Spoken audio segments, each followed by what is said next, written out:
Hello दोस्तों, good morning. मैं प्रेमचंद, मेरे यूट्यूब चैनल शिक्षा के प्रसार पर आप सभी का स्वागत है। दोस्तों, आज हम लोग विद्युत हीटर पर पूर्ण रूप से क्या करेंगे, अध्ययन करेंगे। तो यहाँ पर जो है, जैसे पिछली क्लास जो है मैंने क्या किया, वहाँ पर विद्युत बल्ब पर पूर्ण रूप से क्या सचित्र वर्णन क्या किया, समझाया। सचित्र वर्णन चित्र बना करके मैंने आपको क्या किया, समझाया। तो आज की जो टॉपिक है, आज की टॉपिक आपका है क्या, विद्युत हीटर। तो आज हम लोग हीटर पे जानेंगे कि हीटर में कितने स्प्रिंग लगाई जाती है और उसमें खांचे कितने होते हैं, और ये देखेंगे कि वह स्प्रिंग कितनी सेंटीग्रेड पर लाल हो जाती है और उसमें उष्मा क्या होने लगती है, उत्सर्जित होने लगती है। तो ये आज हम लोग क्या करेंगे, देखेंगे। बहुत इंपॉर्टेंट कड़ी है ये दोनों। किसी एक को उठा करके आपसे बोर्ड में क्या करेगा, पूछ लेगा। तो फिलहाल आप लोग इसको ध्यानपूर्वक पढ़िए। कहीं भी किसी प्रकार कोई भी दिक्कत हो, आप लोग कमेंट करिए। कमेंट के जरिए यदि आप लोग कमेंट के माध्यम से हमको सूचित नहीं कर पा रहे हैं तो मेरा व्हाट्सअप नंबर नीचे दिया हूँ। मैं अपना व्हाट्सअप नंबर नीचे दिया हूँ लिंक में, वहाँ से आप मेरा व्हाट्सअप नंबर लेकर के व्हाट्सअप पर मैसेज करिए। आपके सभी प्रश्नों का उत्तर मिलेगा। नहीं मिलेगा तो आप लोग कॉल कर सकते हैं, वीडियो कॉलिंग या वॉइस कॉलिंग। ये दोनों आप पर डिपेंड करता है कि कैसे कॉल किया जाए, वॉइस कॉलिंग या वीडियो कॉलिंग। फ़िलहाल आज हम लोग देखेंगे क्या, विद्युत हीटर। विद्युत हीटर बहुत ही इम्पॉर्टेंट है। फ़िलहाल अब तो टॉपिक सभी कम हो गई है, 30% लगभग कम कर दिया गया है। अब कुछ चुनिंदा टॉपिक यानी चुनिंदा चैप्टर बाकी है, तो उसको हम लोग क्या कर रहे हैं, अध्ययन कर रहे हैं। तो आज हम लोग देखते हैं क्या, विद्युत हीटर। पूर्ण रूप से सचित्र वर्णन करते हुए क्या करेंगे, समझेंगे। तो जैसा कि यहाँ पर लिखा जाए, सर्वप्रथम हेडिंग बनाया जाए दोस्तों, तो यहाँ पर हम लोग लिख सकते हैं क्या, विद्युत हीटर या विद्युत उष्मक या विद्युत हीटर। क्या, विद्युत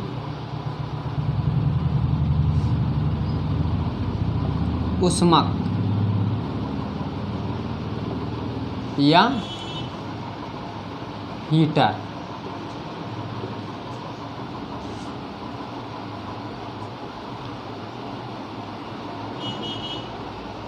हीटर। अब समझो, ये जो है विद्युत हीटर जो है उच्च ताप पर क्या करता है, ऊष्मा उत्सर्जित करने लगता है। तो फिलहाल इसको मैं बाद में समझता हूँ। सर्वप्रथम क्या करता हूँ, चित्र को बनाता हूँ। सभी लोग मेरे साथ चित्र को क्या करिए, अपने कॉपी में क्या करिए, बनाइए। ओके। तो जैसा कि यहाँ पर देखा जाए,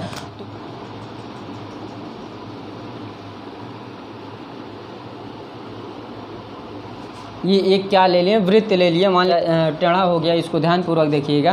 फिलहाल यहाँ पर यदि देखा जाए तो यहाँ दो कुंडलियाँ लगाई जाती है। क्या, दो कुंडलियाँ लगाई जाती हैं इस प्रकार।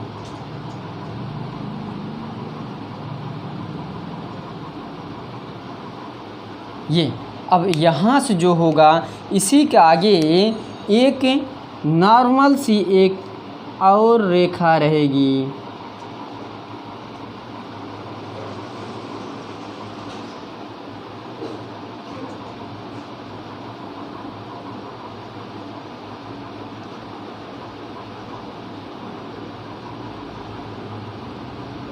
ये इतना एक दो मैंने वृत्त बना दिया। इसके आगे बनेगा, जैसा कि मान लीजिए कि यहाँ पर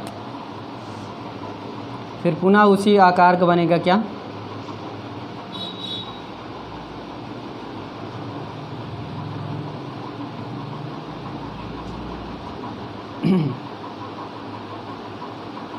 इस प्रकार। इतनी बात क्लियर।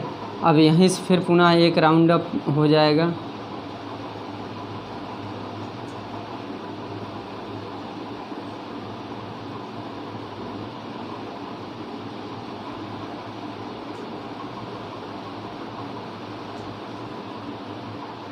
ये इस प्रकार देखिए, मैं पहले सर्वप्रथम बना देता हूँ, तब इसमें स्प्रिंग क्या करता हूँ, लगाता हूँ। देखिएगा, आप सभी लोगों को समझ में आएगा, ये मैं गारंटी देता हूँ। आप लोग एकदम सीधा भी बना सकते हैं, और जैसे जिस प्रकार मैं बना रहा हूँ उस प्रकार भी आप बना सकते हैं। ओके, इतनी बात क्लियर। यानी कि आप सीधा भी बना सकते हैं या थोड़ा सा टेढ़ा भी हो जाएगा तो वो चलेगा।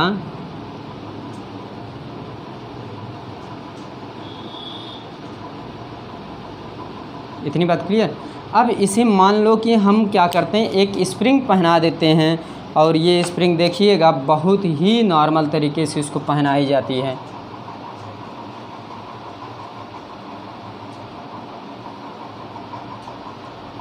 ये स्प्रिंग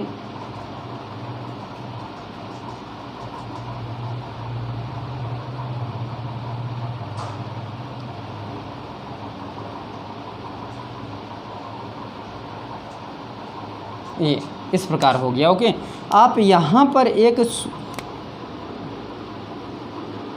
ये इस प्रकार यहाँ पर एक क्या लगा देते हैं, बिंदु रख देते हैं। अब इसी का आगे फिर यही प्रोसेस होगा, सेम टू सेम। यहीं पर देखिएगा जैसे कि ये राउंड अप हो जाएगा,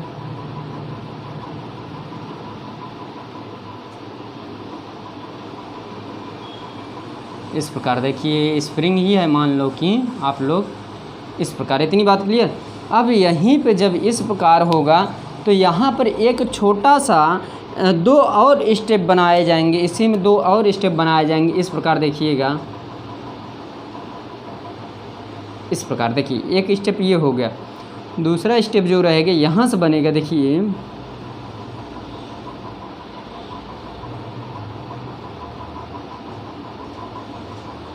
दूसरा स्टेप यहाँ से बन जाएगा, देखिएगा ध्यानपूर्वक।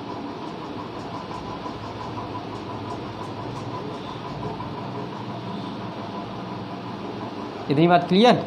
अब यहीं पर इसमें भी एक क्या स्प्रिंग लगा दी जाएगी, इस प्रकार देखिएगा।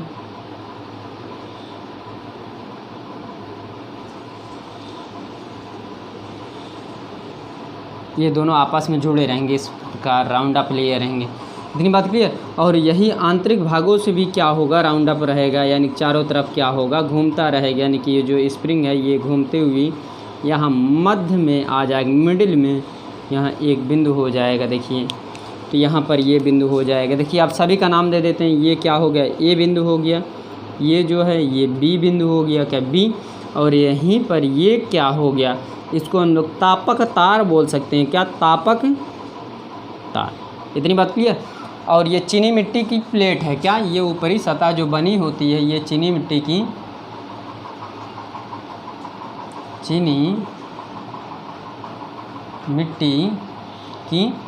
प्लेट।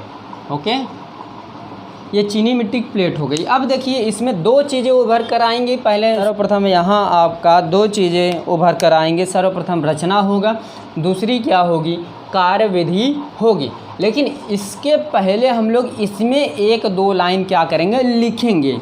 इसमें 1-2 लाइन लिखेंगे, तब उसके बाद रचना व कार्यविधि क्या करेंगे, लिखेंगे। तो जैसा कि यहाँ पर आप लोग लिख सकते हैं, यदि किसी या इस प्रकार जब किसी उच्च प्रतिरोधक वाले तार, जब किसी उच्च प्रतिरोधक वाले तार में विद्युत धारा क्या की जाती है, प्रवाहित की जाती है। जब किसी उच्च प्रतिरोधक वाले तार में विद्युत धारा प्रवाहित की जाती है तो क्या, तो उस तार में उत्पन्न ऊष्मा का, उस तार में उत्पन्न ऊष्मा का बहुत अधिक है, का मान बहुत अधिक बढ़ जाता है। क्या, बढ़ जाता है या अधिक हो जाता है। उस तार में उत्पन्न ऊष्मा का प्रभाव जो होगा वो क्या होगा, अधिक बढ़ जाएगा। ये सब चीज़ें आपको लिखना है। तो जैसा कि यहाँ पर मैं पुनः एक बार बता देता हूँ, यदि किसी उच्च प्रतिरोधक तार में विद्युत धारा प्रवाहित की जाती है तो उसमें उत्पन्न ऊष्मा का मान बहुत अधिक हो जाता है। उसमें उत्पन्न ऊष्मा का मान बहुत अधिक हो जाता है। इतनी बात क्लियर। अब इसी का आगे कॉमा लगाकर या कॉमा लगाकर चलेंगे, कॉमा लगाकर चलिए, जिससे कि ये परिभाषा थोड़ा सूटेबल रूप से क्या हो जाए, व्यवस्थित हो जाए। जिसके कारण वह लाल तप्त होकर ऊष्मा उत्सर्जित करने लगता है। वह लाल तप्त होकर ऊष्मा क्या करने लगता है, उत्सर्जित करने लगता है। इतनी बात क्लियर दोस्तों। ना क्लियर हुई हो तो मैं एक बार पुनः बता देता हूँ।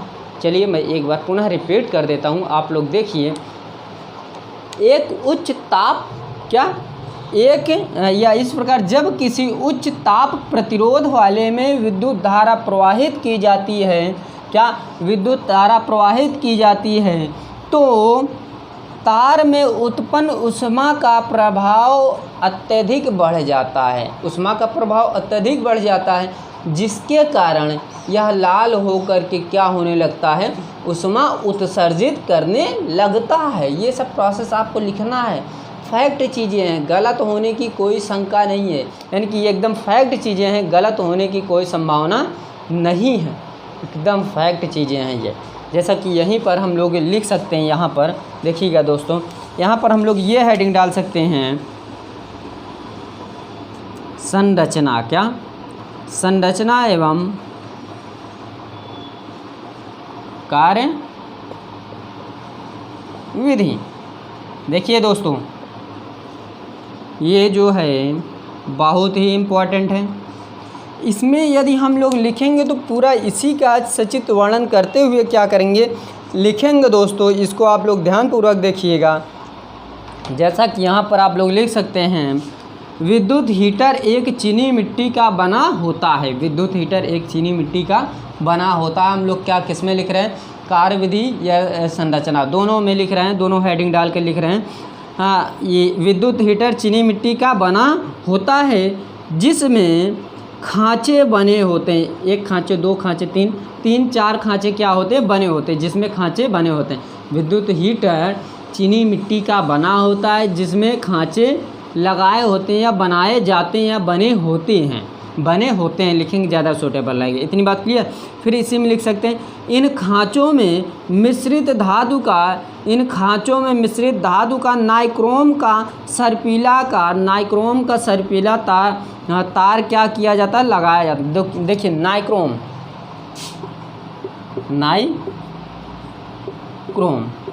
ये जो नाइक्रोम है दोस्तों, इसमें दो चीज़ों का मिश्रण होता है। जैसे कि यहाँ पर ये जो है, ये देखिए, ये जो तार है, स्प्रिंग जो है, इसको हम लोग क्या कहते हैं, स्प्रिंग बोलेंगे। यदि इसको मिश्रित धातु के नाम के माध्यम से देखेंगे तो उसको क्या कहेंगे हम लोग, नाइक्रोम देखेंगे, क्या, नाइक्रोम देखेंगे। इतनी बात क्लियर। अब इसी के आगे हम लोग ये लिख सकते हैं, जिसके दोनों सिरों पर दो पिन ए व बी लगाए जाते हैं। जिसके दोनों सिरों पर दो पिन लगाए जाते हैं, ए व बी क्या होते हैं, लगाए जाते हैं। लेकिन ये एक दूसरे को क्या संपर्कित होते हैं, यानी कि एक दूसरे क्या रहेंगे, संपर्क में रहेंगे। लेकिन तो यहाँ पर इसी के आगे हम लोग कह सकते हैं, नाइक्रोम का तार, यानी कि जो तार लगा है, जो मिश्र धातु का बना हुआ है तार, नाइक्रोम में तार का जो होता है प्रोसेस, इसमें निकिल, क्या, इसमें निकिल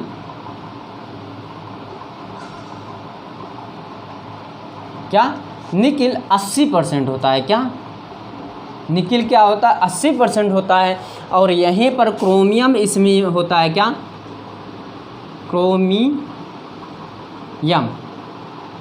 क्रोमियम होता है 20%, क्या, 20%। देखिए समझिए, समझ में आएगा आपको। नाइक्रोम में 80% निकिल होता है और 20% क्या होता है, क्रोमियम होता है। ये आपको ध्यान रखना है। ये जो मिश्र धातु का जो तार है नाइक्रोम का, इसमें 80% नाइक्रोम होगा, 20% क्या होगा, क्रोमियम होगा। इतनी बात क्लियर। तो इतनी बात क्लियर हो गई हो तो हम इसी का आगे लिखें। तो जैसे कि ये दो बिंदु थे एक दूसरे से, क्या, ये ए व बी क्या है, ए व बी से संपर्कित होते हैं, क्या, संपर्कित होंगे। तो इसी का आगे आप लोग लिख सकते हैं, नाइक्रोम के तार में 80% निकल तथा 20% क्रोमियम होता है। इतनी बात क्लियर। अब यहीं पर इसी के आगे आप लोग ये लिख सकते हैं, जो उच्च ताप पर, क्या, जो उच्च ताप पर ये जो स्प्रिंग है, जो उच्च ताप पर गर्म करने पर पिघलता नहीं। यदि इसको पूर्ण रूप से गर्म किया जाए तो भी ये क्या होगा, पिघलेगा नहीं। देखिए ये इसकी कंडीशन क्या होती है, इसमें क्या होता है, ऊष्मा कितने सेंटीग्रेड पर क्या होती है, उत्सर्जित होने लगती है। ये भी हम लोग देख लेते हैं। तो यहीं से हम लोग फिर पुनः देखते हैं, जो उच्च ताप पर गर्म करने पर पिघलता नहीं है, जबकि तापक तार स्प्रिंग वाला जो ये लगा है, इसी तापक तार बोलेंगे या मिश्रित धातु का क्रोमियम बोलेंगे। ओके, तापक तार में विद्युत धारा प्रवाहित हो जाती। तापक तार में हम क्या किए, विद्युत धारा क्या कर रहे हैं, प्रवाहित कर दिए रहे हैं, यानी कि विद्युत धारा प्रवाहित हो रही है।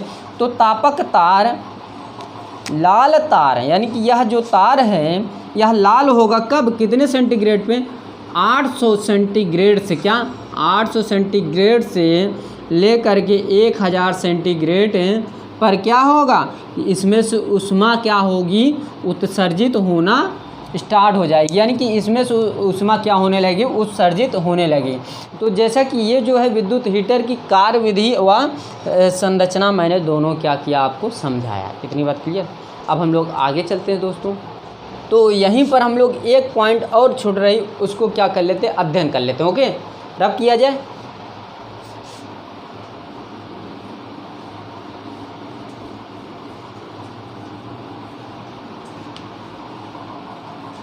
इसी के आगे आपका एक हेडिंग और बचा है, जिसके बाद आपका विद्युत धारा का तापीय प्रभाव क्या होगा, समाप्त हो जाएगा, या विद्युत धारा क्या होगा, इंड हो जाएगा। तो यहीं पर हम लोग अगली पॉइंट देखते हैं। देखिएगा, विद्युत सामर्थ्य, क्या सामर्थ्य, या इसी को हम लोग ये कह सकते हैं क्या, विद्युत शक्ति।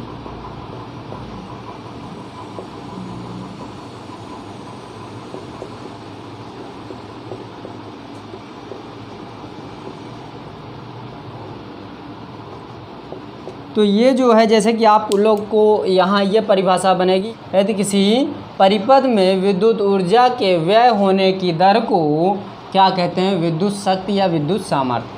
किसी विद्युत परिपथ में विद्युत ऊर्जा के व्यय होने की दर को क्या कहेंगे, विद्युत ऊर्जा कहते हैं, यानी कि विद्युत शक्ति कहते हैं। क्या विद्युत शक्ति कहते हैं।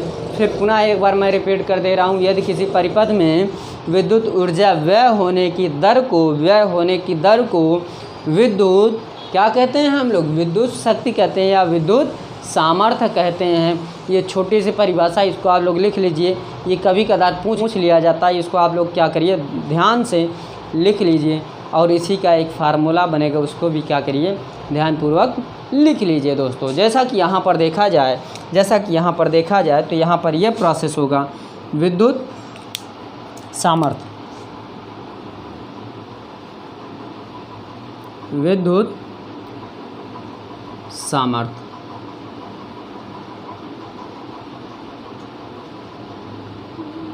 ये था रहेगा विद्युत सामर्थ्य। इतनी बात क्लियर। अब इसके बराबर जो फार्मूला होगा दोस्तों, इसको हम लोग क्या कहेंगे, विद्युत ऊर्जा बटे समय।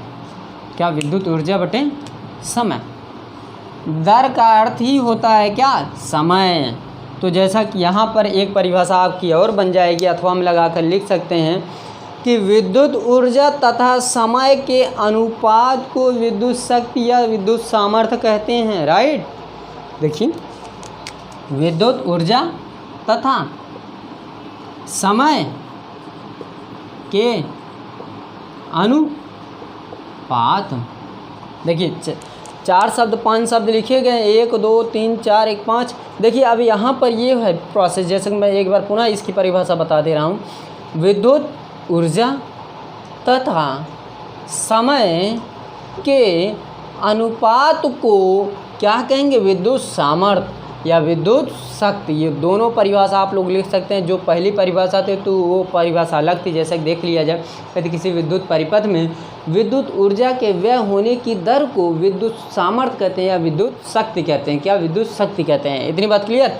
अब यहीं पर ये जो प्रोसेस होगा, जैसे कि इसको हम लोग थोड़ा अलग देख लेते हैं। यहाँ पर ये P बराबर हो जाएगा W/T। P क्या है, ये मेरा विद्युत सामर्थ्य है। W क्या है, विद्युत ऊर्जा है। और T क्या है, समय है दोस्तों। क्या समय। ये रही बात क्या, मेरा विद्युत सामर्थ्य या विद्युत शक्ति। तो इसके आगे जो क्लास रहेगी वो क्लास लंबी रहेगी आपकी। उसमें सभी न्यूमेरिकल आपके जितने भी एनसीईआरटी के हैं पूरे करवाए जाएंगे। कुछ छोड़ दिए जाएंगे जो आप, जिससे कि आप भी उसको क्या करें, लगाएं। जो नहीं आएगा तो कमेंट करिएगा, उसको मैं पुनः आने वाले क्लासों में एक और क्लास लेकर के उसको पूर्ण रूप से क्या करूँगा, समझा दूँगा। तो दोस्तों यदि मेरी वीडियो पसंद आ रही हो प्लीज़ लाइक कीजिए, शेयर कीजिए, कमेंट करना ना भूलें। तो आज क्लास यहीं पर समाप्त करते हैं। Thank you very much. धन्यवाद दोस्तों।